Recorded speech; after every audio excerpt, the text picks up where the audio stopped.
Welcome to Hague's Business Winners, a club that brings together leaders, industry experts, entrepreneurs, startups, and those willing to share their business experiences and learn from others. Just like my podcast, Other Side of the Business Card, we explore business conversations with humanity, humor, and passion. Listen in as we uplift, motivate, and learn from each other. Yes, we're live from a studio. Welcome to Hague's Business Winners. I'm here with Rick Lowe, our very special guest, very close to my heart. We'll hear more about him. At the moment, ping your friends in and let's get people going, and then we'll start out by introducing all the mods. But we are live from London. Rick, you want to say hi to everybody? Yeah, hi everybody. Thanks, Hague, for welcoming me on your show. Let me start to introduce everything. Those of you who don't know me and maybe new to the room, my name is Hague Armaganian, and I'm a strategic advisor, a CEO of two companies, one in the US and one here, which is around management consulting and advisory for businesses, mainly in engineering sectors. I'd like to welcome you here today for our second session of the year, live from our studio in London, near Marylebone. This room is bursting with some incredible people ready to share and discuss today.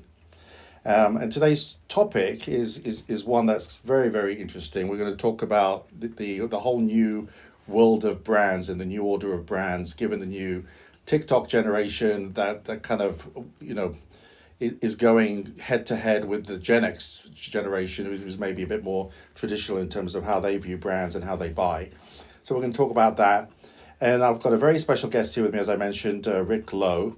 He's founder and the managing director of Brands in Limited, an innovative distributor of licensed products serving retailers across Europe.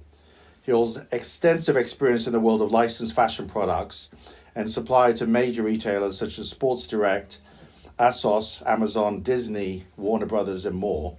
We're delighted to have you here, Rick, and look forward to the conversation. Great, thanks, Hague. Rick, why don't you just give us a little bit of background about yourself and your business? Yeah, so Brandsin's a 10-year-old company, Hague, co-founded by me and my partner Lee. We basically went out to all the big entertainment companies like Disney and Warner Brothers and a host of music license holders as well, to take their intellectual property, put it onto clothing and sell it into the market. So going back 10 years, when Amazon was just kind of starting out, I guess, the world of online has completely changed in the way brands and retailers approach that space. Right. So as well as there's brick and mortar today, it's really the online and I guess social media that's driving the changes we're seeing today in retail. And to give you some kind of idea of what we do, we present fashion ranges to an ASOS or a Boohoo or a Zalando, for example, in Germany, because we're pan-European. They'd pick designs from Disney, from Warner's, from the Rolling Stones, wherever it might be, in terms of iconic licensed product and artwork. And we'd make that product, as fashion items and sell it into them. So that's really our routes to market. Right. And you said pan-Europe, so does that also include Eastern Europe?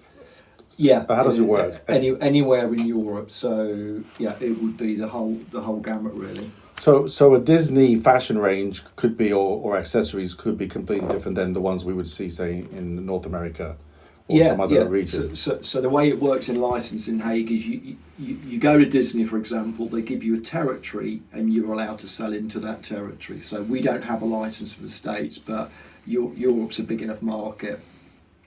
But to what extent do you have creative license on what you create?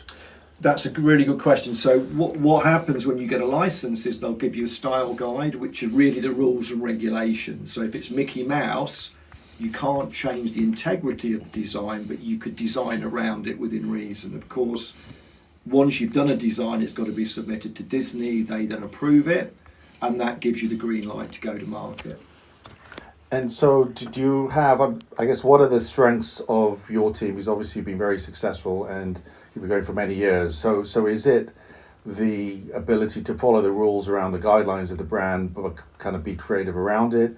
Is it more the supply chain? Is it the cost of being able to find good manufacturers? Sure. So what are some of your strengths, I guess? I think from Brands Inn's point of view, we're a vertical business, so a lot of what we do is what we call speed to market clothing. So it's really holding blank product in our factory in London and then taking designs, printing, manufacturing and branding to order. So we can literally take an order today and ship that within a week to 2 weeks. So the way retail is moving, it's moving much more to that fast response, quick response market.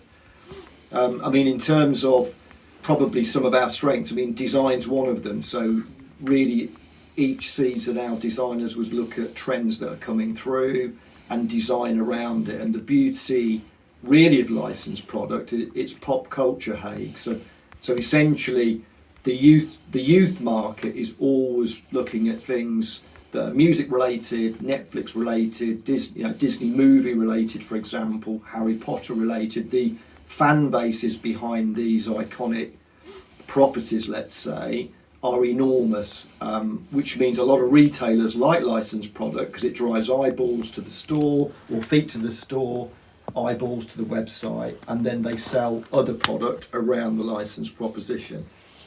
Interesting. Well, I want to just to take this moment to introduce some of the panel, and then we're going to come back to you, Rick, and then everyone's going to be welcome to come up and ask questions to Rick as well. Melissa, why don't you do a little intro? It's nice to see you here. Yeah, hey guys. Yeah, and it's it's only you've just started this, haven't you? So it's just ironing these things out so that we can all have a great conversation and hear everyone. I am Melissa Curran. I'm the founder of Modern Mind Group, and pretty much I'm a management consultant, but I focus in the service industry, and I look at people operations and people operations and performance management. So really how to get the best out of teams, high engagement, increase profitability, and have record-breaking results, which most people want from their team. So that's what I do. I currently work with many clients in the UK, and looking forward to hearing more from Rick today. Back to you, Haig. Great. Let's just do a quick test for Abigail again. So my name's Abigail Barnes. I'm a productivity strategist. I work with entrepreneurs and professionals that want to improve what they get out of their daily 24 hours. I'm a time management author, international speaker, and I am sort of obsessed with business and understanding how businesses work and what they do. So I'm so excited to always be here in Haig's room, meet his guests, and have these conversations. So if you've got any questions, then drop us a message in the back channel and or raise your hand, and we'd love to hear your thoughts and questions that you have for Rick today. We've also posted a link to Rick in the top of the room, so you can connect with him on LinkedIn. If he says anything you resonate with, drop him a direct message there. Handing back to you, Haig. Great, thank you. Just wanted to see if Sharina wants to say a quick hello. Hi everyone, my name's Sharina and I'm from London. I'm a social media strategist, Instagram coach for small businesses, and I also work with a UK charity at the moment in their digital strategic team. So really happy to be here today and hear the conversation that's going to happen. Great. And Shay, are you able to talk or are you driving? Yes, no, I'm able to talk. I'm literally still stuck in the car. The traffic is insane around the area. But anyway, yes, so my name is Shaylis Kikuru, a strategy consultant, strategy and transformation consultant across a number of sectors, particularly focusing on the energy sector. I run a number of businesses, one of which is a consulting business, and the one that's very relevant to this lovely conversation we're having with Rick is a high-end luxury goods and services business. So that's basically me in a nutshell. Brilliant. Well, thanks, Shay. We look forward to seeing you in the studio in a minute. So I've got a few questions initially. This is the format for today. I'm going to ask Rick a few questions to just get his point of view and get us warmed up. And then after, I'm going to open up to the panel or the moderators to ask questions. And then we will basically invite questions from the audience. So first of all, Rick, the current climate of the retail industry, I guess, how are companies dealing with the kind of post-pandemic and Brexit and everything that's going on, at least in the UK? How are companies dealing with that, and how are you dealing with that? Yeah, it's a really interesting, pertinent question, Haig. I mean, I think Brexit took everybody a little bit by surprise, even though we knew it was coming. So it's a bit of a move to land grab.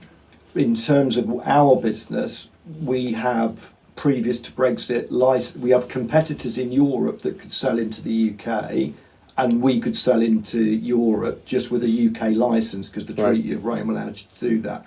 So essentially that's changed. So on the one hand, we have less competition, but on the other hand, we can't go across the English Channel to Europe and sell so easily. However, we've now ramped our licenses up to European wide, so we navigated around that fairly safely. We also set a business up in Europe as well, in Germany, so we've got a footprint there. I think the big challenge or opportunity, if you like, of the pandemic, of the COVID challenge, was most people, it probably fast-tracked the online retail space 5 to 10 years. Some people are saying even more, in terms of moving it along a lot quicker. So there's been distinct opportunities there, and of course, while the brick and mortar was closed, the online businesses excelled and really did well. The challenge, I think, we've got with today's market is the cost of goods increases. So depending on what space of the market you supply, in our case it's quite fast fashion, so it's generally a low cost of goods, high turnover product. We've seen increases in everything, so cotton prices, shipping prices, ink prices to print on a t-shirt, label, electric, gas, not to mention the cost of employing people, which is going up. So we've had, I guess, in the last month, some of the most difficult conversations with retailers that we've ever had to have. They understand it, they don't want to pay for the increases, but somehow along that road you've got to get to a balance that works for you. So I think from Brands In's point of view, our strategy has been, let's work with the retailers we believe are going to grow and develop in this space, and probably say goodbye to some of them that aren't as agile or well funded, etc. So it's really picking your battles, I think. But we as individuals, it's not just in retail or in my business, we're all suffering from this inflation, and it's going to be a bumpy ride. I think it's going to be a challenge. Right, yeah, the supply chain and the cost of goods you mentioned is a big one, and I was surprised to hear one of our partners at Hague Brow Partners was publishing a book, and they had a shortage of paper, and so that was kind of mind blowing. You'd run out of paper, but I guess everything's running out. In terms of the retailers, I'm just trying to understand. Do you have 100% the right to pick the retailers you want in the markets that you have the branding? So for Disney, you can pick exactly who you want to source or supply Disney products? Yeah, so what Disney do is they'll give you a license for a category. So let's say it's jersey, which is t-shirts, sweatshirts, nightwear, whatever. We can sell to anybody who sells that product in the market within reason. We can't sell to game parks and things like that, because that's a specialist license, but generally any brick and mortar high street or online retailer we can go after. So it could be Selfridges, it could be Boohoo.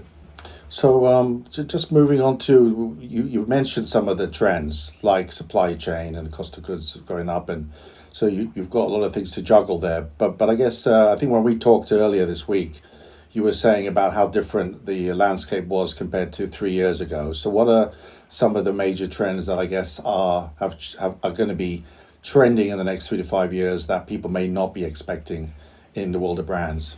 Yeah, well, I think it's how brands reach their consumers is changing. So if you look at the cost per acquisition of a customer, if you're an online business, it's got more expensive because the marketplace has got competitive. So if you've gone on to get a Facebook ad or a Google ad, depending on what the blend of your product is, the cost of acquiring that customer has gone up. And what we've seen really because we operate in the entertainment space with big intellectual property, it's a very engaged community. So if you're a Harry Potter fan, which you're probably not, but you might be a Rolling Stones fan, for example, you would be interested in that content and you would share it. And you don't need to be a huge influencer to have an impact in sharing that, 'cause it's a very shareable visual product. So what we're seeing is a shift, and what COVID's brought about, really, the pandemic, is that younger population that are very engaged on the mobile and on social media are far more active now than they were 3 years ago. So if you're a brand, how do you get access to that market? Because the best customer you could ever have is someone who shares your product and recommends it free of charge. Because that proliferates. So if someone's got 10 followers on Facebook and they tell them how great this t-shirt was, that's a free extension to 10 people, one of which may buy, one of which may not. If they buy, they might share it to 100. So it's not really going after these huge influencers that get paid to advertise. It's doing it more in a micro influencer way. And I think that's going to be a big part of brand strategies. Because you need loyalty and you need longevity, but there's a big price to get in that if you go out and acquire that customer in the traditional way. Yeah, I was at a marketing conference and they were saying the same thing. It's moving from the influencers who are being paid now to what did you call it, the micro? Yeah, they're very credible because they're real fans. Yeah. And I think, just as another point that's very relevant, I mean, TikTok, I don't think existed, probably did 3 years ago. I didn't know what it was. I'm probably the wrong generation. But the beauty of technology now is that anyone can be a movie star in 10 minutes. So you and I could go into Hyde Park and create a video, Haig, and shove it out on our social media channels. And which TikTok, we may do. Which we may have to do. Yeah. We may have to do that. Yeah. But the point is, you don't have to go and sit in the studio and have a whole filming team to get you to do something. So by that very nature, there's a lot more proliferation of content, of entertainment content, of sticky content that gets shared millions of times globally. Wow. And in terms of kind of advertising or for the brands that you have, again, you don't participate in any of that cost, do you? It's either the OEM or it's the retailers do their own local advertising, or is there a middle tier where they expect you to fund stuff? So where the market's moved to is within our royalty rate, because obviously when we take a license, we've got to pay a royalty on everything we sell. Right. There's a small portion which we can hold back to spend on marketing. So we could go to a retailer and say, if you spend X with us, we'll contribute Y to your marketing campaign. Okay. So there's ways and methods of doing that. Great. In terms of you mentioned the TikTok generation and the impact on brands. What is there for us to learn? Because I'm not on TikTok. I guess what is there for people who are in marketing and branding that aren't in the TikTok generation? What is it that we should be doing? Well, I think to understand it better. Yeah. One of the things that has really resonated with me, the more we've kind of looked at this, is what's the value of a .com of your own website? Because most people find you now through social media or recommendation. So this whole mechanism of social commerce where you buy within Instagram, you buy within Facebook, you don't actually hit someone's website. Right. So it's the blend of finding the audience, or the tribe as we would call it. So if you're that Harry Potter fan, you're interested in all things Harry Potter, and what Google or Facebook or Instagram allow you to do is to find that customer at a cost, of course, but you are actually pointing your product towards that customer, that tribe that's very interested. But they don't want to have to come out of Instagram and then go to a website and to key in all their details. They want to buy within it. So I think that's going to be the trade-off, is that brands will be very much more focused on social commerce via social media.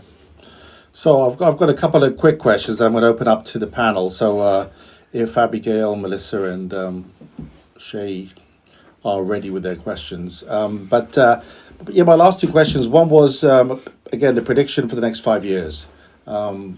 You've already mentioned, I think, some of the trends, but I guess 5 years from now, who's going to be kind of winning it? As this is Hague's Business Winners, and who's going to be losing it? Well, I don't think brick and mortar's dead by any means. I think it's got a real part to play. But if you think as us as individuals, when we go out shopping, we want to engage, we want to be entertained. Right. So why Selfridge is such a great store, because it's theatre. You go there on a Saturday afternoon, you might want to go for a cup of coffee, you end up buying something you didn't go in the store to buy. Yeah. I think this a lot of the stores in retail that have struggled just weren't sharp enough and inventive enough and engaging enough. And I think that's the same for any business, any business kind of vertical, is that if you don't continue to innovate, regardless of COVID or Brexit or anything else that's coming towards us, you will eventually wither and die.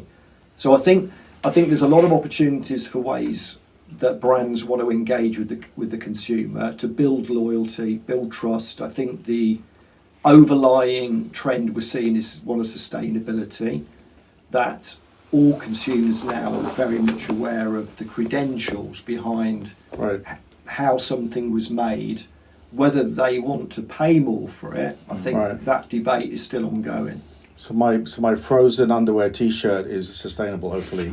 Well, from Disney, if it's made in the UK, it's not been shipped all over the world to get to you. So it's I mean, the logistics of getting fully sustainable are challenging when you have to manufacture a product. Okay, so just coming back to the word brand theatre, we actually wrote an article a few years ago on brand theatre in automotive, because again, a lot of the dealers, obviously with Tesla, you end up with a theatre in a shopping centre. At least you do in the US. I don't know about the UK. And a lot of the old-fashioned, obviously, dealer model is just to have the dealers. And I've got to go to the dealer to get a car. And then one of my friends had ordered his Tesla in New York, and we were in Century City.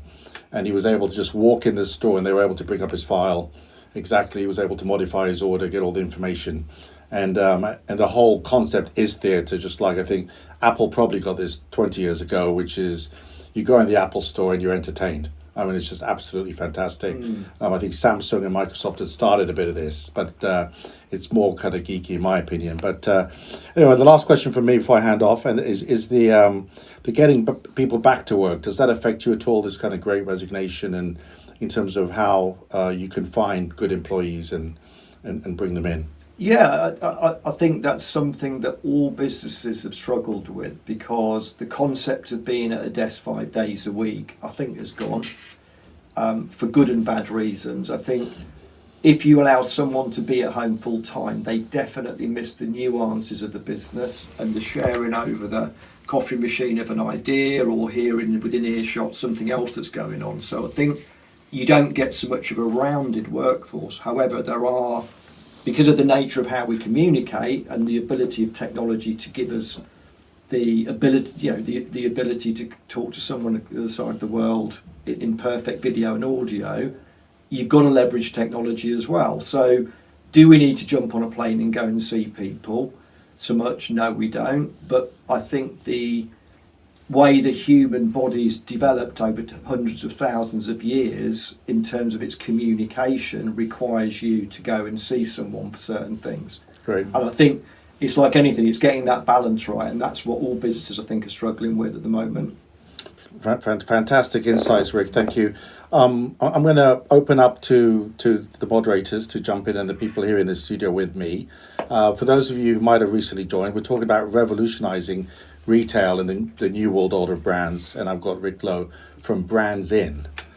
Is that pronounced correctly? That's correct. Brands In, and we're going to be throwing some more questions to him. So Shay has joined us in the studio. He's managed to park his car and come in, so welcome. And if you want, I'm going to start with Abigail, and then I'll move around to Shay, Melissa as well for questions. So Abigail, over to you. Amazing. Hopefully you can hear me. So my question is like a two-parter, building on what Haig was just asking you. So the first part of it is, obviously things have changed. You've mentioned micro-influencers are selling through TikTok, etc. And I've always been fascinated with the role of shops in the buying process, because I personally like to touch something that I'm going to buy before I buy it. So I guess I'd love your thoughts around this whole theatre and the role of shops in actually when it comes to buying.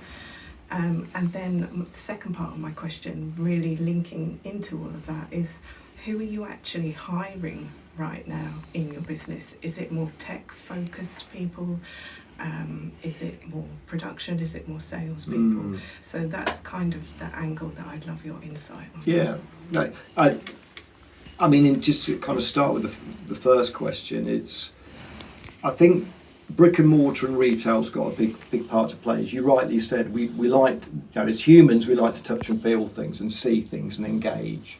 I think that's always been a challenge with online, depending on what product you're going to buy. However, it's so easy to send something back now, and Amazon's sheer power and growth has educated or forced us all to expect to have a product, either this afternoon if you're in central London or tomorrow morning at the latest.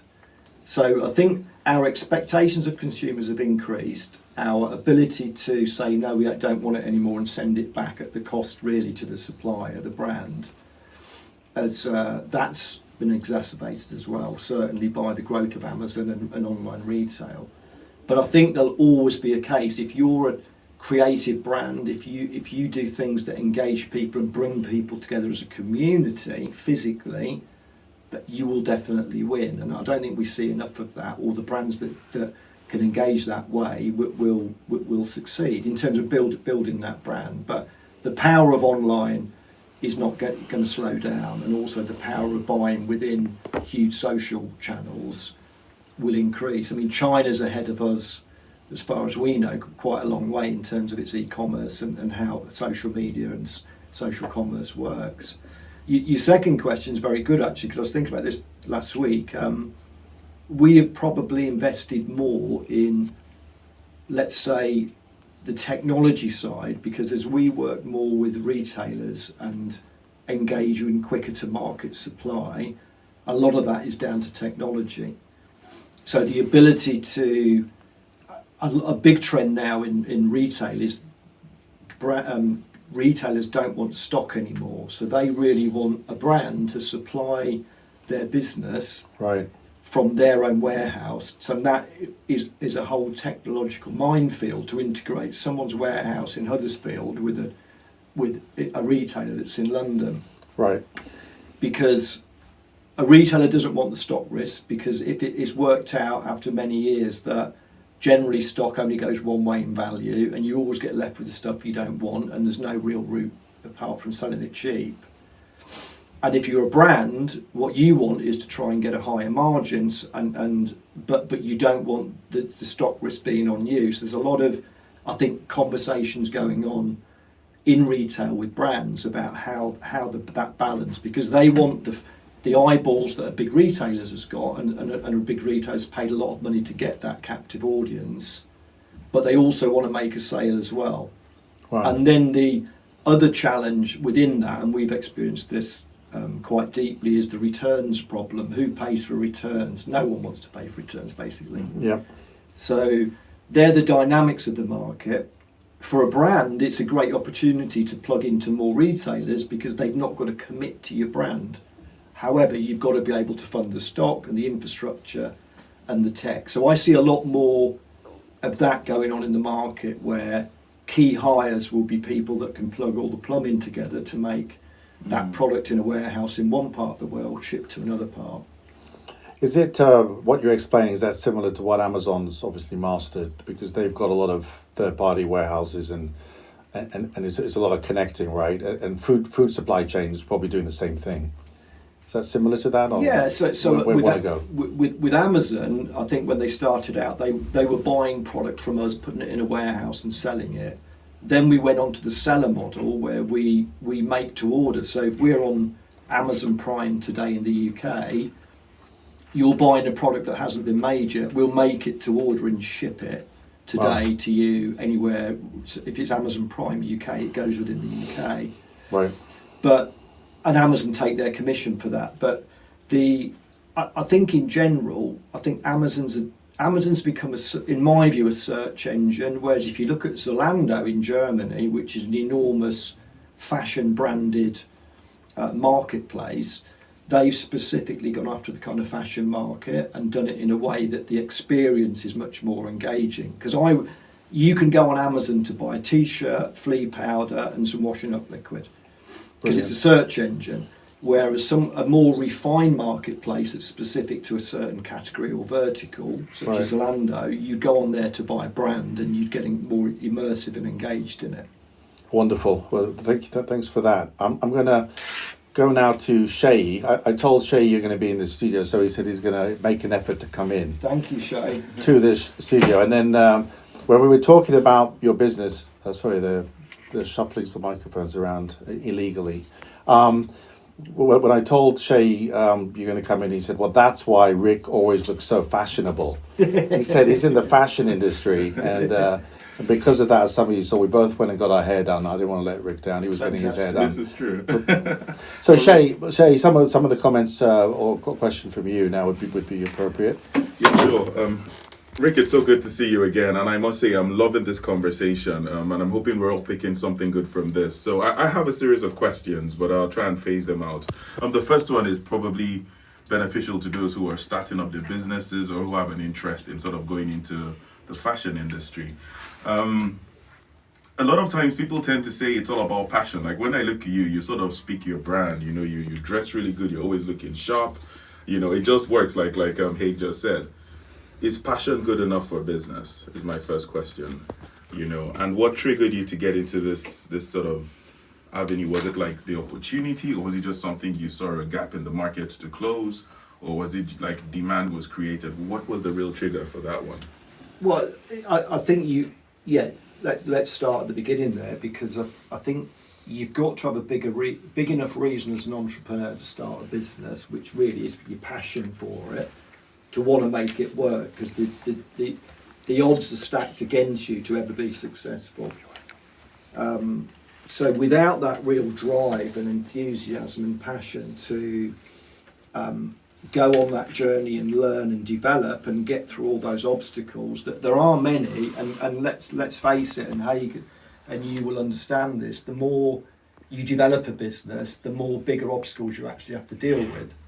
In our case, the fact that we've just got a whole nightwear recognition from Disney and Warner's, the ability to go and sell nightwear, which is a huge category in license, Wow. comes after 8 to 10 years of working your way up and getting the foundation right. If we'd have had it 5 years ago, we wouldn't be able to afford the minimum guarantees, the business wasn't strong enough, but also we wouldn't be able to leverage what we've got in terms of the retail landscape to actually make some money out of it. So the big problem we have as entrepreneurs is that growth and how you manage growth, and actually at a deeper level how you manage your own growth, because most businesses that flourish and grow, the biggest candidate for change has to be the person at the top. This is true. Yeah, no, that's very well said, Rick, and I think it's very important. You know, I tend to, you know, a lot of times people don't tend to see the journey, and hearing this from yourself is very, very inspiring.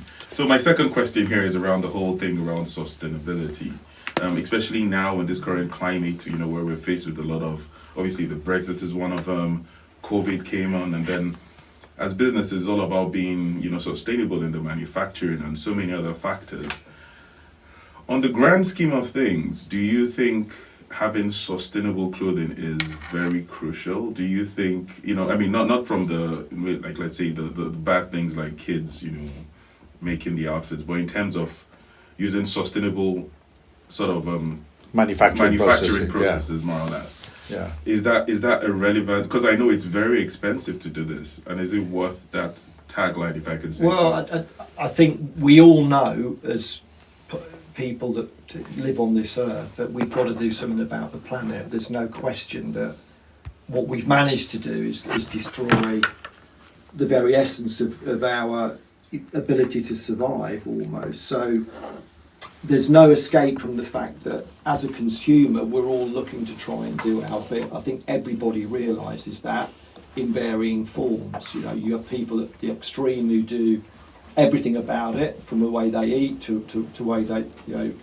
way they process waste in the household or what car they drive, etc. So the trend isn't going to go away, which really means that for every brand you've got to embrace it. You can't ignore it. My kind of issue is in our space is, are people prepared to pay for it? So there's a general consensus that there's people out there that want to apportion the blame at a brand for not being sustainable, but they won't pay the additional money required to be sustainable.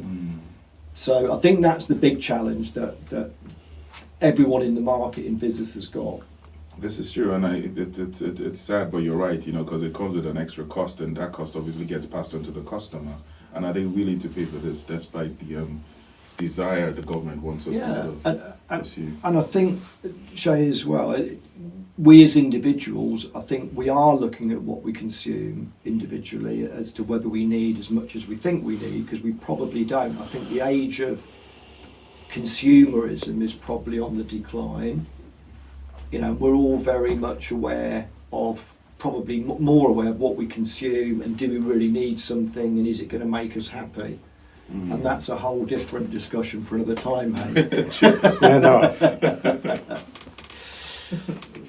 Yeah, absolutely. I was going to say that it's hard to have an exact answer on what level of sustainability kind of makes sense, because I know even with electric cars, you have to make the batteries, and there's loads of studies being done that I saw like 5-10 years ago that are trying to work it out, or paper bag versus plastic bag. And again, when you try and extend to the full life cycle, it gets very kind of complicated, and it depends who's studying, so it's hard.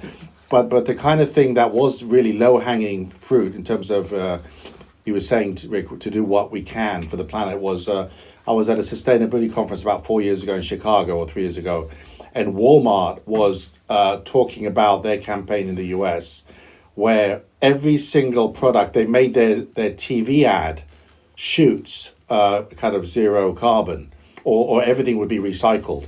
And so if they had, in their ad, they had a room with curtains and stuff, they would give these to maybe homes, or, for battered wives. They'd give all the furniture away. All the food would be recyclable in terms of back to the farms, or they would, again, not use, they'd use the plastics that are recyclable. And it was a super impressive presentation. And what was the most impressive, I thought, was the chief sustainability officer for Walmart was giving the presentation once it was done, because you hear too many people talking about what they are going to do. Sure. Like, especially, I mean, I don't want to pick out the oil companies and stuff, but they talk about how green they are, but again, they've got a long way to go to get to biodiesel and fly planes without the fuels. But I was impressed that Walmart hadn't talked about it for 5 years, and they were presenting it when they got to the finish line. So I thought that was really nice. So I want to see if Melissa wants to jump in with a question for Rick, and then if you want to put your hands up from the audience, if you want to come up and ask a question, then that's you're welcome to do that too. So Melissa, over to you. Hey, and yeah, great to hear your experience, Rick, and everything that you've been sharing so far.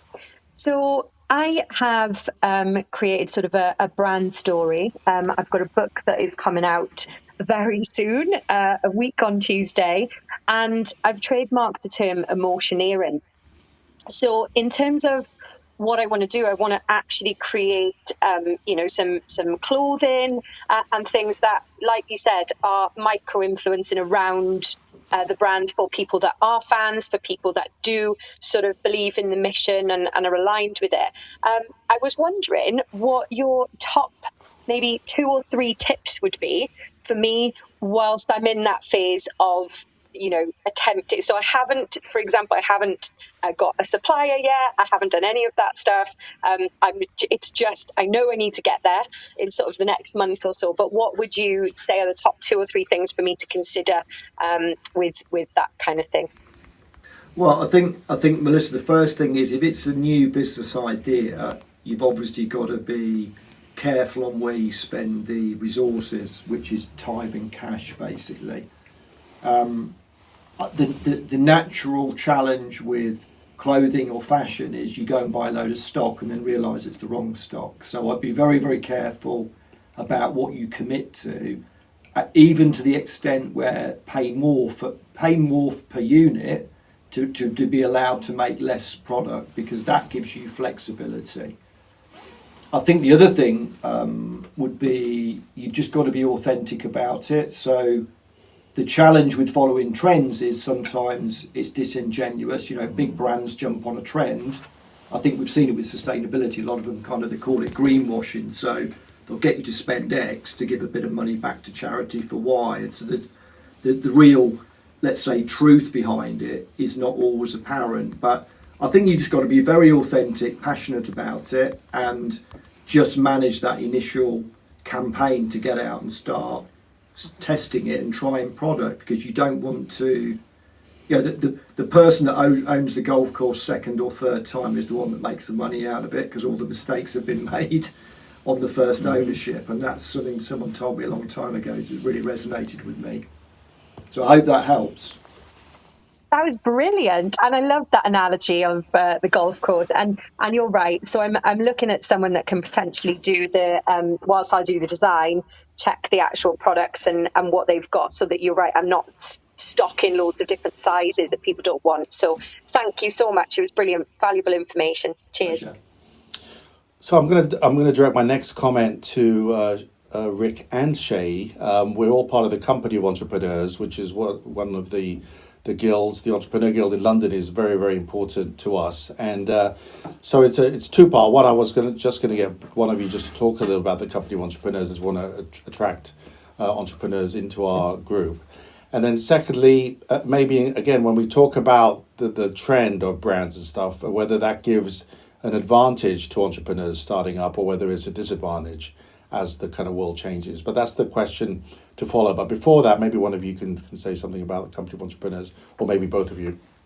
I was going to say we should start actually, because Master, right? He was the. Oh, actually, you're right. Yeah, Rick was a master. So 2 years ago, is that? Yeah. So 2 years. I mean, so I was a founding member of the Guild of Entrepreneurs, and what attracted me to it was that delivery movement, or the guilds within the city. What made London such a powerful trading city, probably the biggest in the world, and even today, was way back when, if you had a trade, if you were a carpenter or a butcher, someone had the idea that a collective get-together of a community of that skill was going to strengthen the brand, the trade, and the rules and regulations and the professionalism around it. And as such, London grew, and we had the big livery companies that were all following the traditional trades, and that was 500 to 700 years ago. Now, fast track to where we are today,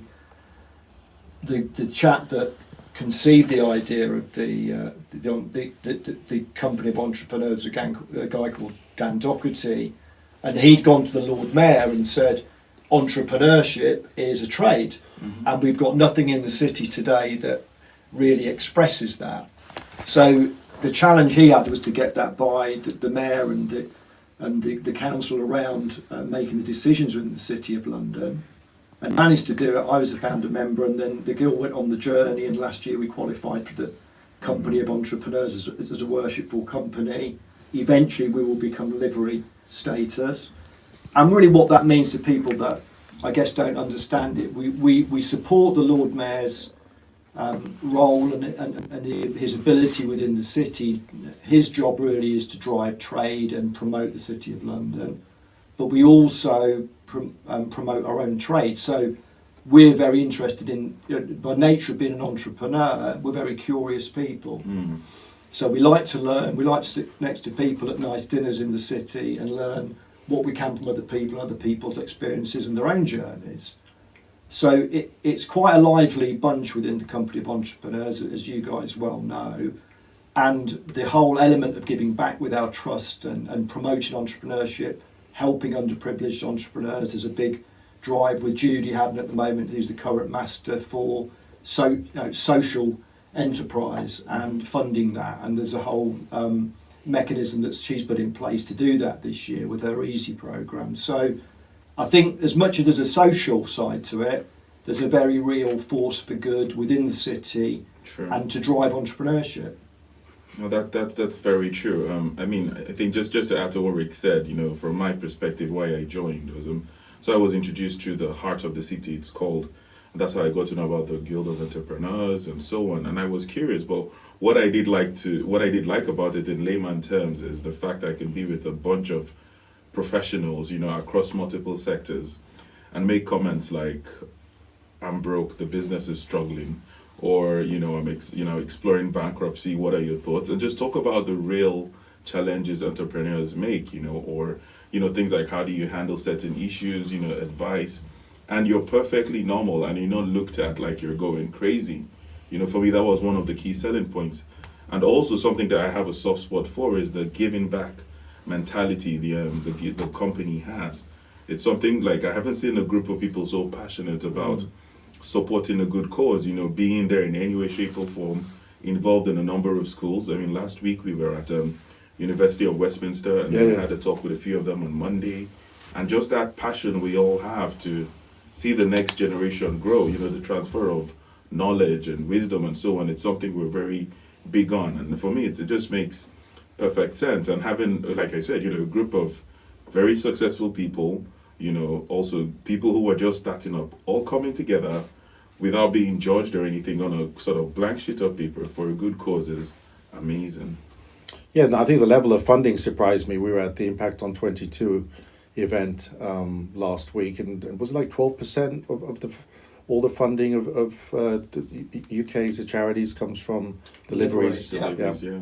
Was it 12? I think so. Yeah. It's significant. It's Yeah. a chunk. Yeah, absolutely. So the second part of that question was, in terms of entrepreneurs starting out, and this can be for either of you or anyone on the panel, when someone is starting a retail business, then I guess Rick would be the guy that I would go to ask, does my business model make sense? So I guess what kind of business models or what kind of traits or drivers in business models do you think, if someone comes to you and says, I'm putting my life into this now, I've mortgaged the house, which parts of retail do you think there is an opportunity for young entrepreneurs to come in and get started?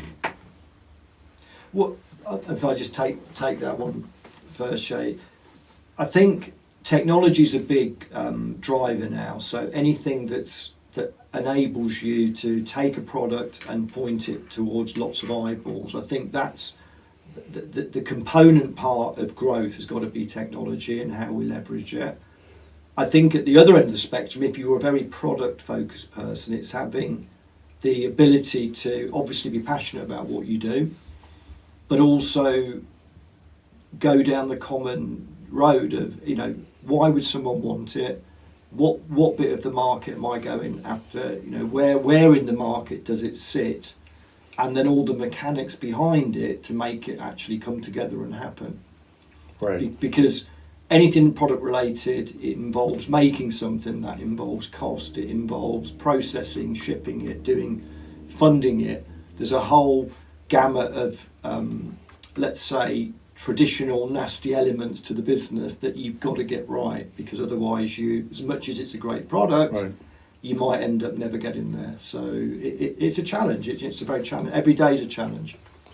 Do you have any tips, Shay, for entrepreneurs? I guess what did you tell people last week when you were at the University of Westminster? I think for me, it's the first thing I tell a lot of upcoming entrepreneurs is you really have to believe in yourself, because it really does sit with you. You need to have the confidence, to start whatever it is you're trying to do and just give it a shot. Just don't change your mind or your plans every day. Be flexible, be accept change and be willing to sort of factor it into whatever it is you're trying to do. But it really does lie with you, and then from then on, it can work eventually. Great. Melissa, Abigail, did you have anything to share?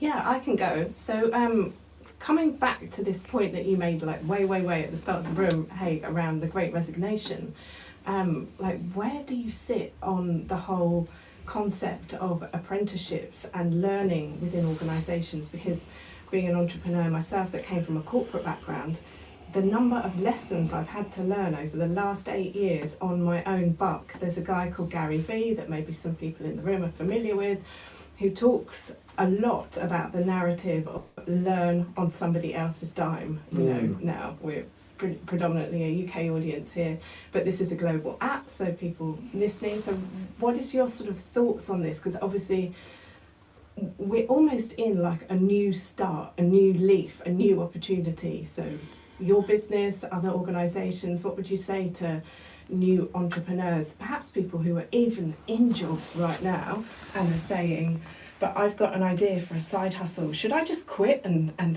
start the business? Should I just leap? Is that what I need to do? Like, what do I need to do? I mean, yeah. I think the fundamental measure, in my experience, is whatever you're going to do will cost you 3 times as long and 10 times as much money. So that's your worst case scenario planning. So whether you leap out and go into it full time, there's your basic metrics, I think, to know how long you can survive for. The benefit of jumping in full time is, you've got to start swimming quickly, otherwise you'll drown. So it does take on its own momentum. And but the disadvantage of that, it could go wrong. However, if you don't do that, then are you really committed? Because there's only 24 hours in the day, as you well know, Abigail, and it's where you spend your time is vital to the start of any business, as we all know, is incredibly difficult. You've got to do a hell of a lot for really nothing. You're going backwards most of the time. Just to pick up on the learning point, I think we can all read as many books as we want. We can all talk to the best experts. The best learning is actually on the job, and hopefully from having good people around you to learn from. We've all made tons of mistakes. We still will make lots of mistakes, but hopefully if you learn from those mistakes, what life will do is not send you around the cycle again. It will just give you bigger challenges to try and deal with, and that's really my definition of growth. Brilliant. Well, thanks, Rick. Oh, Shay. No, I was just echoing. I love what you said. It makes perfect sense. Yeah. So in the interest of time, I do have Abigail here, and I have done her course and read the book on time management. So in the interest of time, we've got 3-4 minutes left. I'm just going to start to wrap up. I want to say an amazing thank you to Rick for all the insights that you shared with us. Thank you, obviously, Hay. a very nice business niche that you've kind of got mastery in, among all the other things you mastered. It's been invaluable and incredible. We will have a summary of the session both on Instagram and LinkedIn in a while, and so all of you listening can go and even share with your friends. You had some amazing answers for our questions. I'd also like to say thank you to our panelists, Melissa, Abigail. Panelist sounds a bit like you should win something, but I guess I'll buy you a sandwich after this. So Melissa, Abigail, Shay, and Sharina, so thank you for that. And in addition, if you do like my voice in these rattling microphones, then you can hear both my podcast series. The latest is Other Side of the Business Card on all the platforms, and then before that, the Between the Lines with Haig. So thank you, everybody. Have a wonderful end of Thursday, end of week Friday as well, and look forward to seeing you next week. So thank you, Rick, again. Thank you, Haig. Thank you, everybody. Thank you. Thank you all. Bye-bye. Thank you for listening to this session of Haig's Business Winners Club. Hit the subscribe button to stay updated with all the latest insightful business conversations from industry experts, leaders, and entrepreneurs.